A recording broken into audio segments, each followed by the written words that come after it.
Ada bosannya saya selalu mengingatkan kepada kalian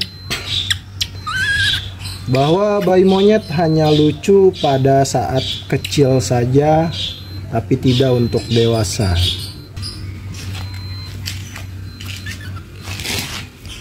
Halo semuanya, temanku, apa kabarnya kalian? Semoga hari ini menjadi hari yang sangat menyenangkan untuk kalian semua. Bertemu lagi dengan saya, Tuan Hitam, si perawat monyet. Ya benar, saya adalah perawat monyet yang memang sangat menyukai monyet, tapi saya selalu membahas keburukan monyet. Kenapa seperti itu?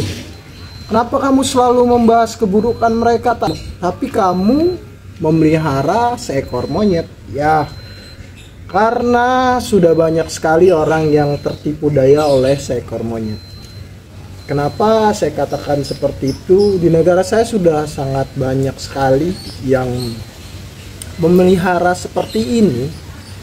Memang monyet ini adalah salah satu hewan yang bukan dilindungi, tapi semestinya juga tidak harus dipelihara. Ya, selalu banyak masalah yang akan kalian dapatkan nantinya, dan itu saya tidak pernah lelah-lelah mengatakan seperti itu. Kalian bisa lihat kelucuannya hanya sementara saja, tapi akan berakhir kelucuan ini pada saat usia 1 tahun. Teman, lihat ya. Tantin, tidak ada bosannya saya selalu mengingatkan kepada kalian bahwa bayi monyet hanya lucu pada saat kecil saja, tapi tidak untuk dewasa. Ini kotor ya, ini kotor karena dia terkena kotorannya sendiri. Jadi untuk bayi monyet ini saya taruh di tempat kucing. Saya gunakan alas kain untuk kehangatannya, dan memang untuk memandikannya saya jarang sekali, karena jika sering saya mandikan itu bisa melemahkan imun tubuhnya. Ya temanku, sebelum saya menceritakan banyak hal soal bayi monyet ini, kita akan memberikan susu terlebih dahulu. Sepertinya bayi monyet Queen ini sudah sangat tidak sabar untuk meminum susu.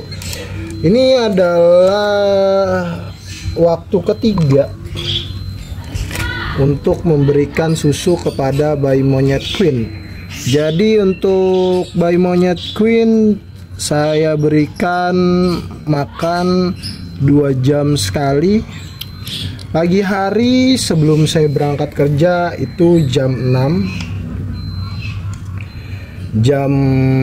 lalu diberikan makan lagi jam 9 oleh istri saya.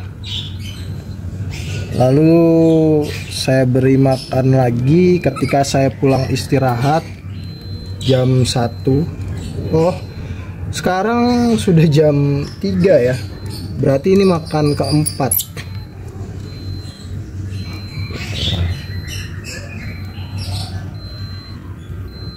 Ini adalah waktunya dia yang keempat kalinya meminum susu.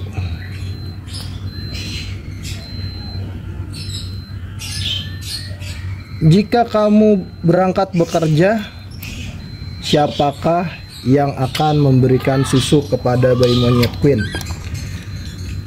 Istri saya membantu saya untuk merawat bayi-bayi monyet ini, untuk menyusui agar mereka tidak kelaparan. Jadi kami berdua saling bekerja sama, dan sebelumnya saya juga selalu merundingkan atau mensepakati untuk lanjut memelihara bayi monyet ini, karena jika saya tidak membicarakan kepada istri saya agar sama-sama sepakat untuk melihara bayi monyet ini. Saya khawatir bayi monyet ini nantinya tidak terurus oleh saya.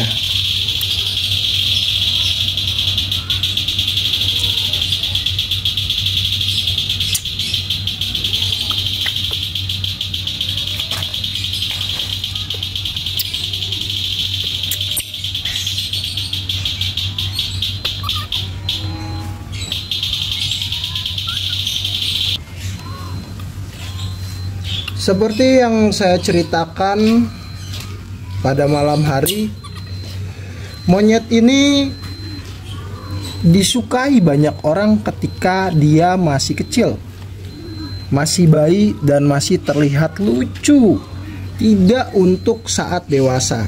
Jadi kita selalu harus mendiskusikannya kepada orang terdekat kita. Dan sebelumnya saya juga selalu menceritakan sifat-sifat buruk mereka pada saat dewasa kepada istri saya, agar dia memahami juga dan mengerti apa yang akan terjadi jika kita memelihara bayi monyet seperti ini. Tetapi karena memang kami berdua sudah sering merawat seperti ini dari kami sebelum menikah, jadi satu sama lain kami saling bekerja sama untuk merawat bayi monyet.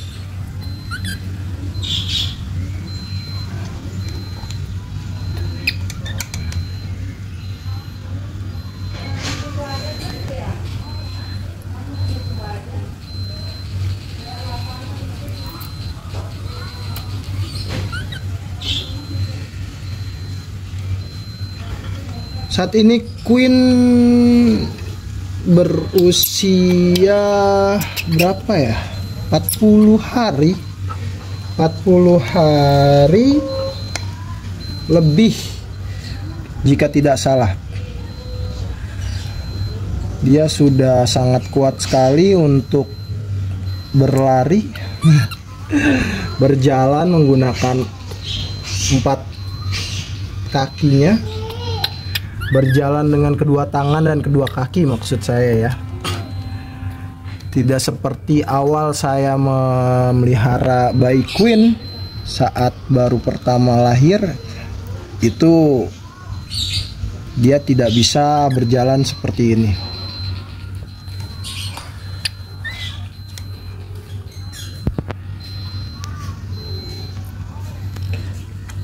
Sampai berapa lama kamu akan memelihara bayi monyet? Nanti kita akan bahas. Itu adalah pertanyaan yang sering dilontarkan oleh beberapa orang di saluran YouTube saya. Sebelumnya kita harus pahami terlebih dahulu bagaimana proses untuk melepaskan mereka di alam agar mereka tetap hidup dan selamat serta tidak merugikan siapapun untuk dilepaskan kembali ke alam. Yang pertama, kalian semua pasti sudah tidak asing dengan primata yang satu ini, teman-teman. Nah, monyet adalah salah satu hewan koloni. Hewan koloni itu terdiri dari 7 sampai sekitar 15 ekor lebih, memiliki satu pejantan alfa untuk melindungi koloninya. Nah, hewan koloni tidak bisa kita lepaskan hanya 1 atau 2 ekor ke alam. Kita harus pelajari dulu seperti apa sifat koloni. Saya pernah saat itu memelihara banyak sekali ya, saat saya masih aktif menyelamatkan monyet-monyet yang terlantar, tapi monyet-monyet tua ya, monyet-monyet yang sudah tua, yang sudah dewasa, yang sudah besar dan tidak terurus. Dan saya buatkan satu koloni. Nah, ketika mereka sudah memiliki satu koloni dan mereka sudah memiliki alfa, pada suatu hari ada monyet baru yang masuk ke dalam kandang koloni.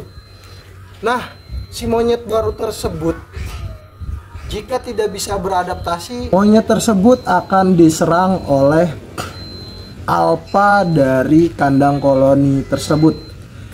Jadi ketika alfanya tidak menyukai pendatang baru, maka betanya, monyet-monyet yang lain itu akan menyerang secara bersamaan untuk menunjukkan bahwa Anda tidak diterima di koloni, atau Anda pendatang baru yang harus memahami tempat ini.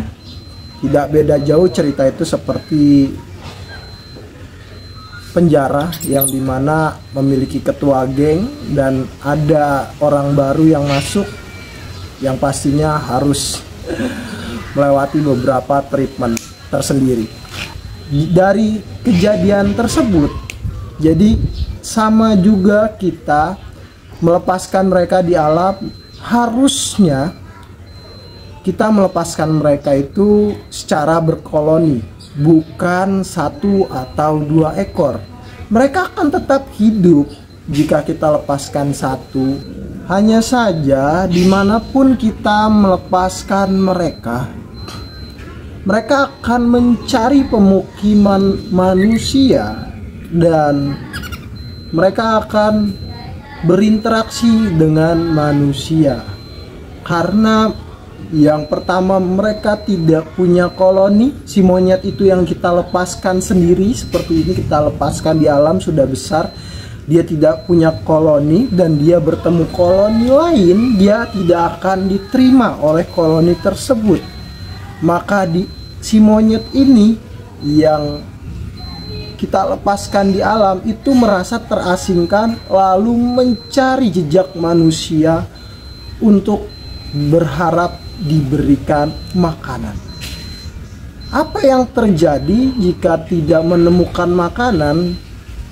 Monyet ini tidak akan langsung mati begitu saja. Ini pengalaman saya sendiri.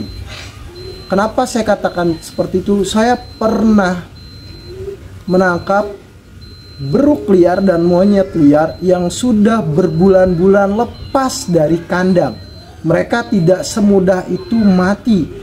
Jadi ada warung yang menjual makanan itu pernah dicuri oleh monyet yang lepas dari kandangnya. Dan setelah itu, bukan hanya makanan yang dijual manusia saja yang dicuri oleh si monyet tersebut, bahkan burung peliharaan seperti ayam-ayam kecil itu menjadi santapan nikmat dan buruan nikmat oleh si monyet tersebut. Jadi monyet itu adalah hewan yang adaptif ya. Jangan kalian pikir dengan kita sudah pelihara lalu kita lepaskan dia langsung mati begitu saja. Tidak. Jika tidak bertemu koloni, dia akan masuk ke pemukiman warga, menjadi pencuri, mencuri makanan, memakan burung-burung peliharaan, memakan ayam-ayam kecil untuk mereka jadikan makanan.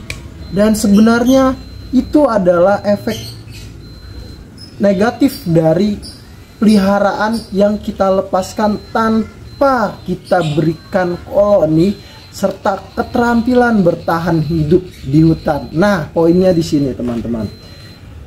Sampai berapa tahun kan pertanyaannya, kamu akan memelihara bayi monyet ini? Ya, kalian bisa lihat wajah lucunya ini akan bertahan selama 1 tahun. Nah, 1 tahun ke depan dia akan mulai sangat menjadi hewan yang aktif.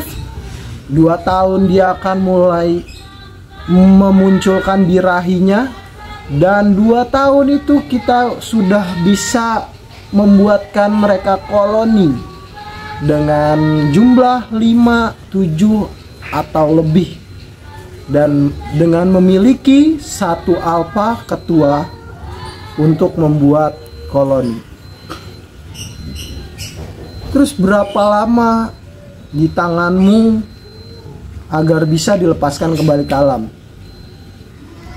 Ini hanya menurut pengamatan saya sendiri dan pengalaman saya sendiri. Mohon maaf jika pendapat ini tidak sesuai dengan kalian, karena memang ini semua atas pengamatan saya sendiri dan ini pendapat saya sendiri.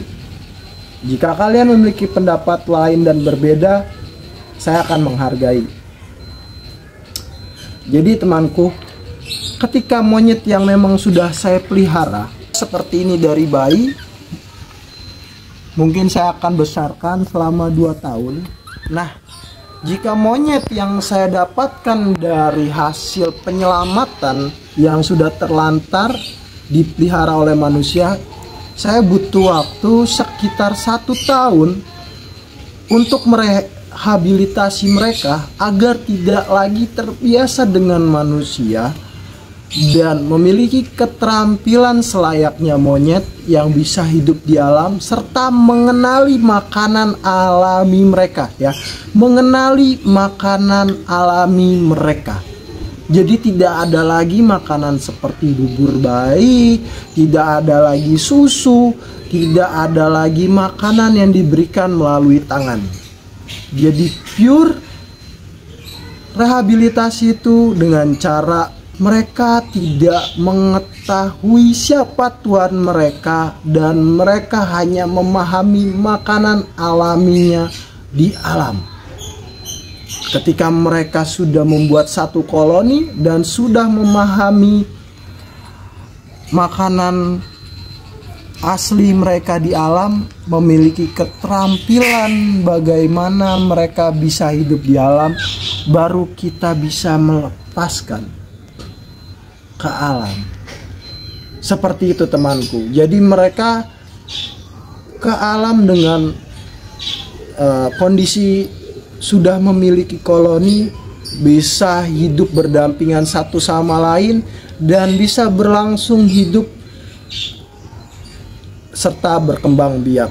Dan kita juga harus memiliki tempat yang memang sesuai untuk keberlangsungan hidup mereka dengan jauh sekali dari pemukiman manusia. Karena percuma saja kita melepaskan mereka di hutan yang memang buah-buahannya banyak atau kelihatannya saja layak untuk di tempat tinggalkan primata ini, tapi tempat tersebut sangat dekat dengan pemukiman manusia. Nah, itu akan membuat konflik monyet dengan manusia yang bisa merugikan. Oke, terima kasih temanku semuanya yang sudah menonton di saluran saya. Semoga kalian bisa memahami apa yang saya katakan di dalam video ini. Lanjut lagi di video selanjutnya. Terima kasih.